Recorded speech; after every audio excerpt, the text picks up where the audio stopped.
trying to up my game and become a vanguard in podcasting and YouTube. I recently seen these Mr. Beast videos and got some great ideas. Now all I need to do is convince IBF for some more budget or Arkiva to up their sponsorship. Let's get to it.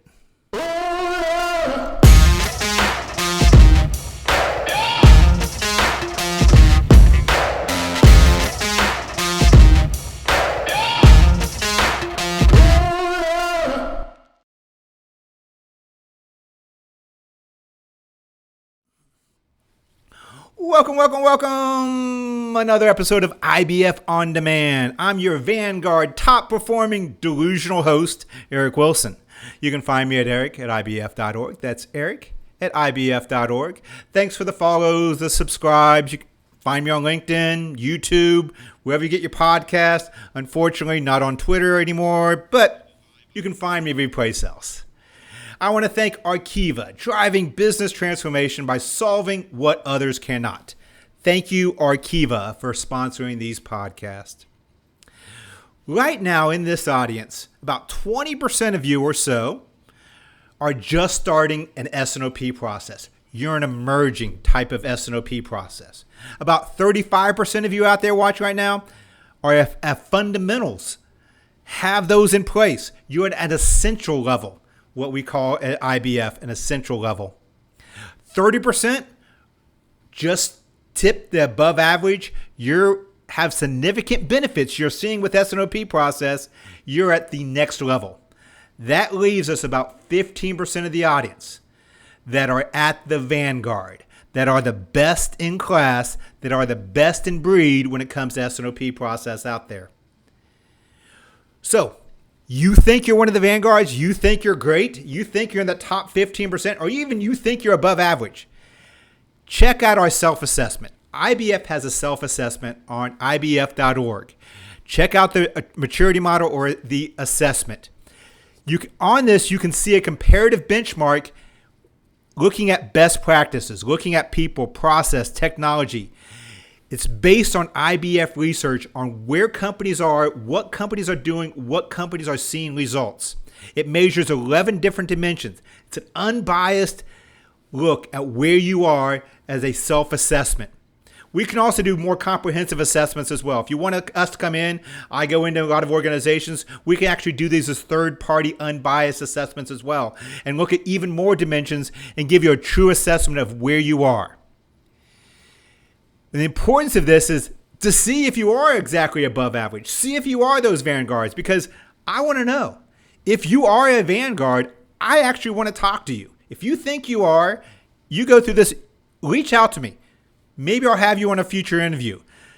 We have IBF corporate certificates. Maybe you're qualified for an IBF corporate certificate.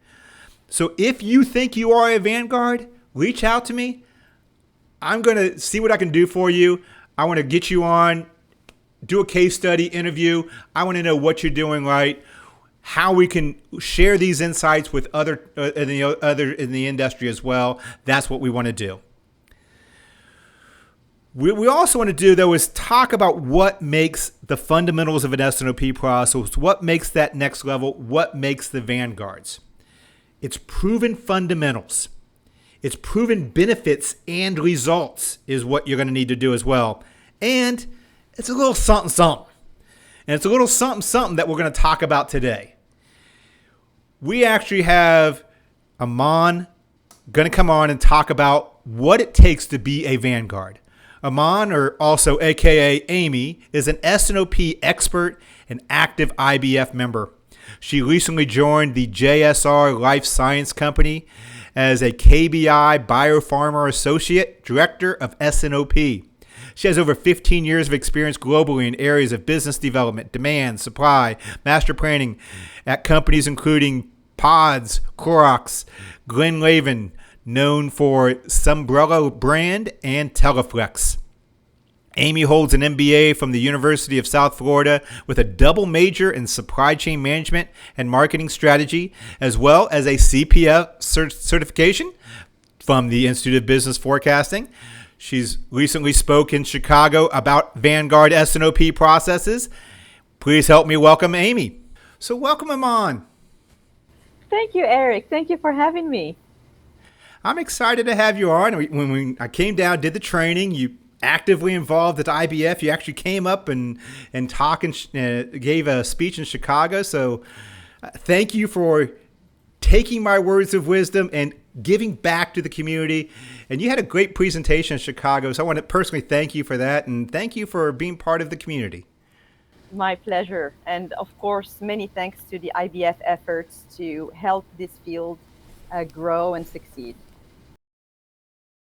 Your presentation was talking about, really that Vanguard S&OP process. So with that, the first thing I want to kind of level set our audience, is there a difference between just a basic S&OP process and a Vanguard S&OP, IBP, whatever we want to call it, to what a best-in-class type S&OP looks like? Is there truly a difference between these two?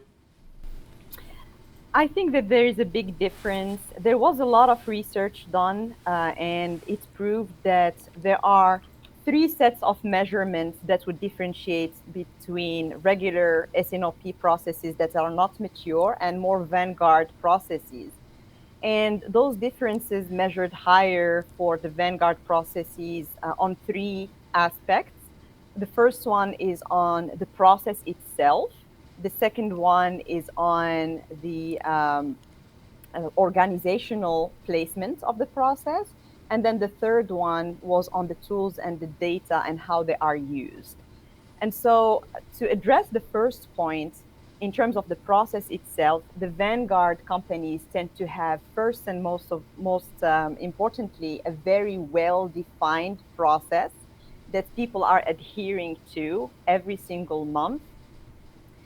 They tend to be looking 18 plus months, which is an oversight from a lot of companies that think that they have an S&OP in place.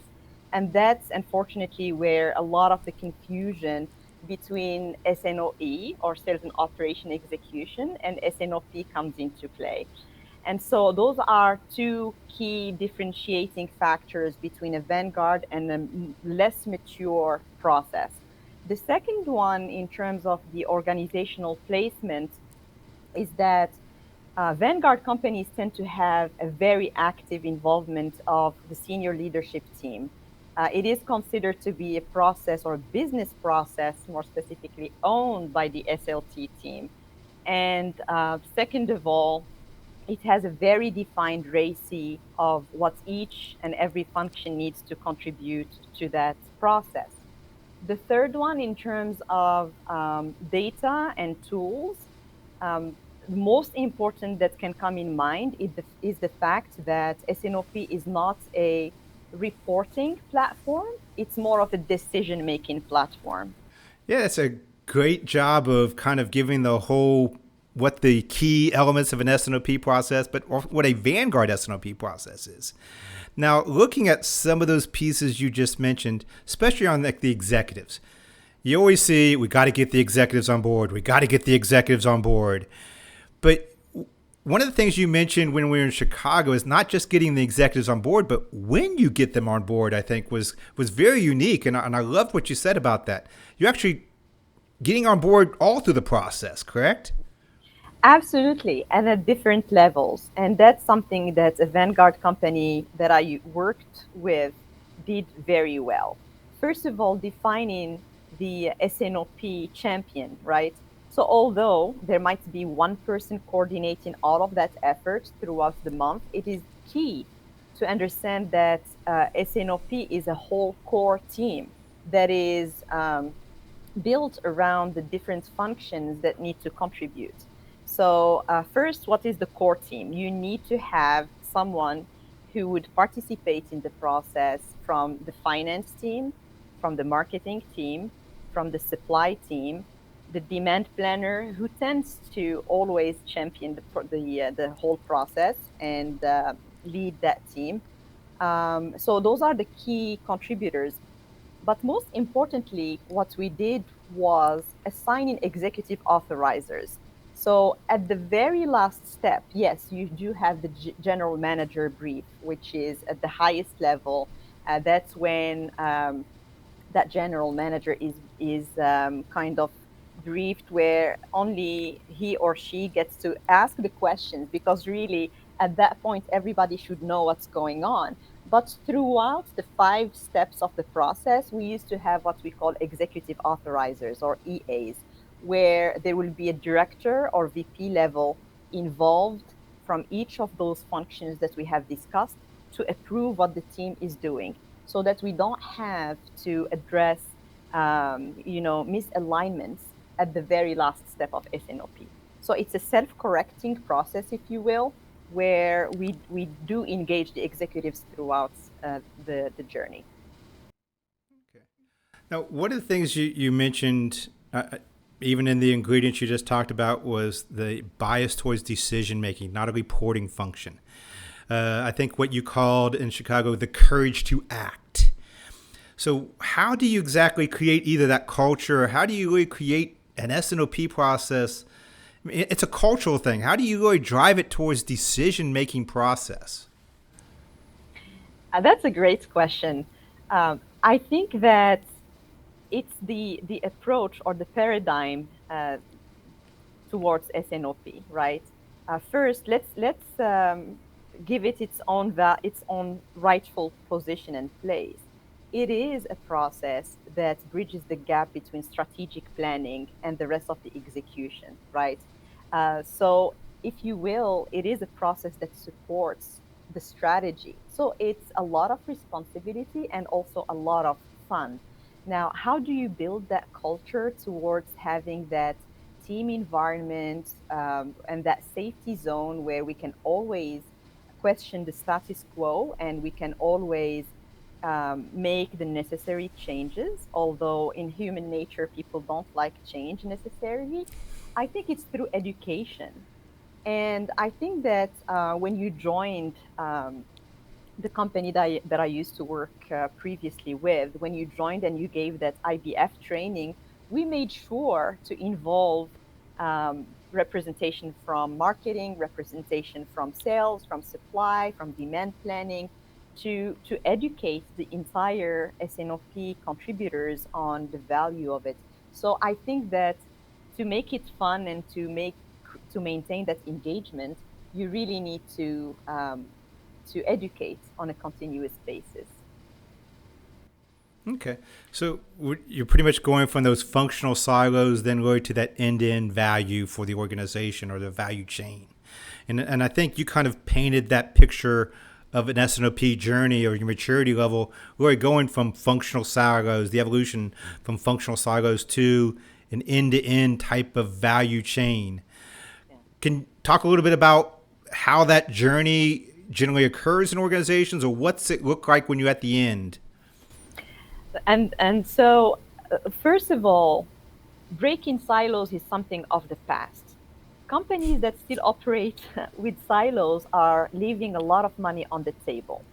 They can no longer afford to do that, especially in the business conditions we are operating under after the COVID elongated impact that we are all facing. So, silos should be something of the past. And if anything, I do see that COVID is a blessing in disguise, because it's kind of highlighted how the supply chain should no longer be taken for granted. And with that came the importance of S&OP. So now a lot of companies are racing towards S&OP implementations, and with the distinction between having an S&OP and having an S&OE being very important. So you do need to look towards a longer time horizon.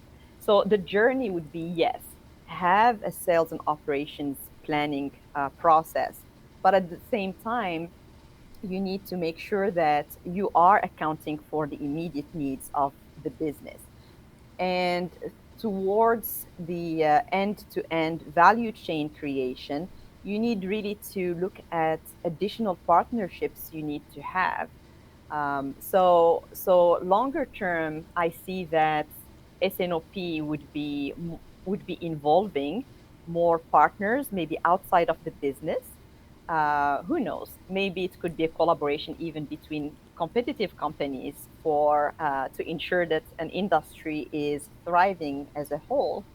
But as you mentioned, also in the Chicago conference, in one of the talks you gave, having that S&OP process also as a decision making on an ongoing basis for the senior leadership team is key as well. And I see that as a good fit for S&OP, where when there are major decisions to be made, even outside of the cadence of S&OP, that team can be involved in kind of bringing everybody up to speed of the ongoing um, state of the operations and the business as they see it evolve throughout the month.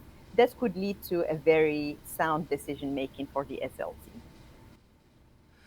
It was interesting. One of the things you just said in there that you think that S&OP, because of COVID, is actually more pronounced. That COVID was a good salesperson for the reasons we have S&OP process and bringing people together. So you actually see that kind of helped S&OP gain some traction inside organizations. Is that what you were saying? Absolutely. So I see a lot of momentum, and we need to build on this momentum. And how do we do that? First of all, one of the myths also that withhold people from going with the S&OP process is the confusion that the consultants created in our field between IBP and S&OP, right? The very core of S&OP is integrating the various business plans that the company has to ensure that we are all operating under one set of numbers. So the momentum is there. We also need to be cautious about distinguishing between the different acronyms there and making sure that everyone is aware, as the IBF Institute, measured, there is zero correlation between what you name it and between the process itself. So yes, there is a lot of momentum. You just need to do it. Just do it, because companies that don't do that do leave money on the table. See, something good did happen from COVID then. And that's true. Now, the other thing is we need to build on the momentum to bring fresh talent to the field. Yes. But that comes with a challenge, right? How do you pave that path, that growth path for them? How do you get a defined career growth and for these new people? And that's something that the field is still struggling with. We tend to lose talent to other fields where people might join as a demand planner, but then when they see that there isn't a lot of growth, they can move to marketing or project management or other fields. Again, we need to create that engagement and that positive culture to ensure that we are growing that talent and keeping it in this extremely important field that is SNOP. I agree. You mentioned the myths. Then I liked what you talked about as far as the consultant myth that they created for SNOP, IBP, and these different acronyms. What are some other myths that are holding companies back then from being a vanguard in SNOP? What's some of the myths of even starting an SNOP process then? So the biggest one is, of course, that IBP, SNOP confusion. It's dangerous because there are companies that don't want to do anything until they purchase that advanced technology that has an IBP module built into it, while they can still leverage the existing technology they have and tweak it and adjust it as they go along the way. Some key myths that people have to overcome really is thinking that SNOP is strictly a supply chain process. So that's the biggest of all, right? And so, although it tends to be championed by demand planning that would lead that core team throughout the process, um, SNOP can really fall under many umbrellas within the company. However, it is well fitted under supply chain because that's the field that benefits the quickest and the best from it, right? Again, bridging that gap between strategic planning and master scheduling and material requirement planning. makes of S&OP a fantastic fit within the supply chain for an agile execution of the consensus forecast. Um, some other myths is when companies um, don't even want to consider it because they think that it's not a good fit for service industry, as an example, or if they outsource a lot of the things that they do. So S&OP can really be beneficial for any industry because you would only benefit from having a strong collaboration and a strong integration of the various business plans. Some other myths would be that it has to be owned by the demand planner or the supply planner, right? And as we discussed before, really it has to be owned by the senior leadership team because at the end of the day, you're supporting major decision making that can impact rough cut capacity planning and many, many other investments. So those are some of the major myths that I can think of right now. Well, those definitely are holding some companies back. So one of the things so I think we know what's holding the companies back. We know what the Vanguard looks like. We talked about the taking away the functional silos, and by the way, there's still some exist out there, those silos. But the other thing I'm seeing a lot in Vanguard is that continuous improvement. You talked about education up front to really get everybody on the same page. But the continuing education for companies that have S&OP process or continue to evolve their S&OP process, we see that a lot as well. So is continuous improvement one of those key things that you are stressing for a Vanguard type of process as well? Never be satisfied with where you are. Absolutely, absolutely. And continuous improvement comes with how dynamic the market conditions are. What we did yesterday might not work today, and certainly will not work tomorrow. So you really have to be agile to adapt and adapt fast, especially in these conditions. So um, improvement is a necessity in sales and operations planning. It is a dynamic process, although the steps are the same, but the inputs that you are willing to build to add to the process should be considered on an ongoing basis and revised. The assumptions, and that's why assumptions documentation is a key aspect of sales and operations planning.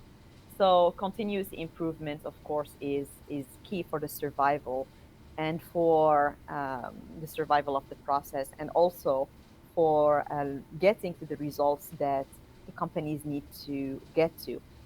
Another research that you had mentioned in one of your podcasts before, if you recall, was the 2% that is being added to the bottom line of the company when the S&OP is done right. So you're talking about serious money there, serious revenue. 2% is I'll take that. Any company should take that, right? So you have to be open to question what you're doing and to improve it, and then to challenge the status quo on an ongoing basis. But I go back to the education point because I think that is extremely important. That's how you keep people engaged. When people used to work from the office all the time, you would say bean bags and ping pong tables. I can tell you that never, as when even when I started my career, that was never the the thing that would create that engagement for me. You really need to keep people interested in what they are doing by seeing results, by measuring those results, and by growing. Now, companies have shifted towards having a hybrid work model where you can work from home and work from the office. And I can assure you that that is no longer going to be an engaging factor anymore. Whether you work from the office, whether you work from home, people need to be challenged intellectually, and that's where the continuous education, the continuous measurement of the process and the results to make sure that you're contributing and your time is not wasted is the biggest factor that really create that engagement and positive culture. So even they did do an IBF training or come down to one of our conferences, hear you speak at a conference.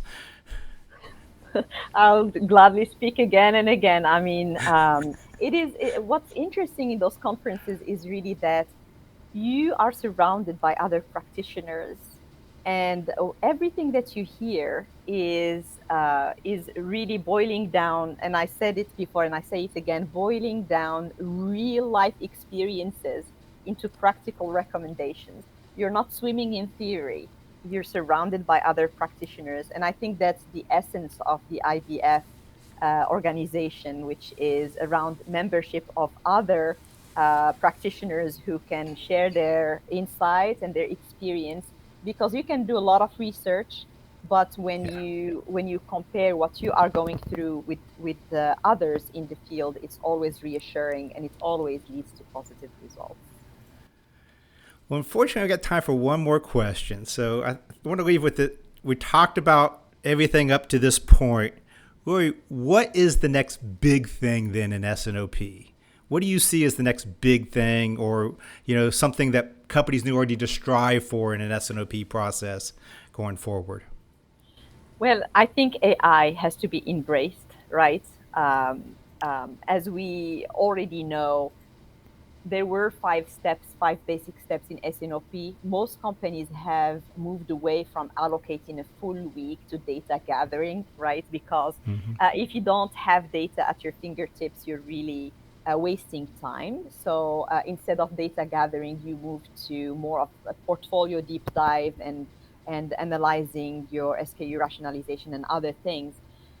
So AI is the next thing. How do we embrace having advanced technology, contributing to the evolvement of the process? I think that would be the next big thing too. And I think you have also predictive analytics, right? So there is a good book that I can I can reference right there. So predictive analytics is also one of the next things that we need to account for. So, well, good. Well, it was a pleasure having you on. It was great insights that you were able to provide our audience. I'm glad you were able to sit down with us and talk for a little bit. Thank you, Eric, for having me. So it was a great interview, and hopefully you pulled out some of those pieces of exactly what made a S&OP process next level and above, or even get into that Vanguard. There are exceptions and some evolutionary things they're doing. She mentioned AI. There is some demand sensing, predictive analytics that is working its way into being able to automate some of the processes and parts of an S&OP process. There's ways you can visualize data more. There is some evolutionary things that's going on with some organizations, and possibly I'll highlight and have some of those companies on in the future. And we'll talk about some of those evolutionary things that are happening. But for the most part, what you probably heard is this isn't rocket science, despite what Elon Musk says about the supply chain stuff being tough. I bet you he thinks S&OP is really tough then. What you heard was not rocket science. This was not SpaceX. What this was the simple things done consistently. It was a discipline. It was doing all the things every month. That is really what separates out a next level in Vanguard to the emergent and essential type of levels. From a people standpoint, it's top level engagement. It's cross-functional. It's collaboration. From a process standpoint, it's a business process. It's really about a standardization and cadence to the process that she talked about. It's the transparency and open communication. The outputs, you're really looking at that bias towards decision making. It's that one number attitude organizations have. It's consensus. Everyone driving off the same plan and assumptions. It's really not a lot that's changed over the past few years. It's a discipline of doing these things consistently and doing them right. That is what's separating out the next level and above.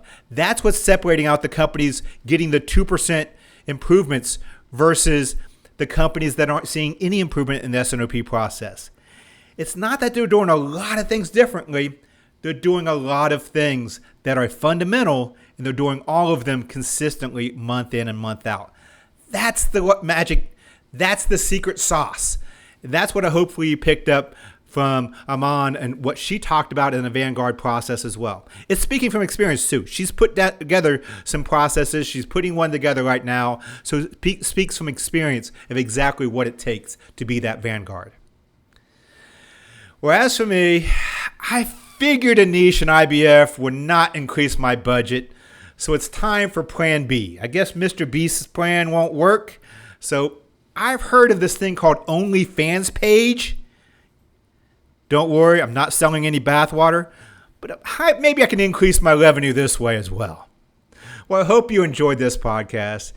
Even if it's not quite the Vanguard yet, you can get something out of this podcast and start putting these pieces together. My name is Eric Wilson. You can find me at eric@ibf.org. That's eric@ibf.org. Once again, I want to thank Arkiva, driving business transformation by solving what others cannot. Arkiva, our sponsor for this podcast. And one final plug for IBF maturity model. I said it's a free maturity model. You can't beat the price of free. It's a self-assessment. It's done. It looks at people, process, data, analytics, technology, 11 different dimensions. Going through the process, you can see exactly where you are. If you think you are next level and above, you think you're Vanguard, I want to actually talk to you. Reach out to me, eric@ibf.org. I want to talk to you. Maybe I'll have you on a future podcast. We do assessments for organizations as well. So if you think you're there and you want to earn an IBF corporate certificate, check out earning that certificate as well. Helps you with as far as customers, it helps you with suppliers, being able to show that you are certified in an IBF S&OP process. You have those components in place for collaboration, for consensus, for transparency. So check that out then as well. So as always, in closing, and one of the key things you want to know, and by the way, also paying homage to Odds One Out, another YouTuber that my kids watched, that actually got this last tagline from, don't forget, wash your hands.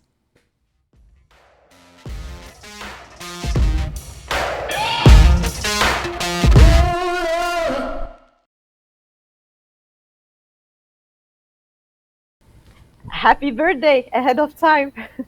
You can Why, thank you very much. Add more wisdom to the field. Let's put it that way.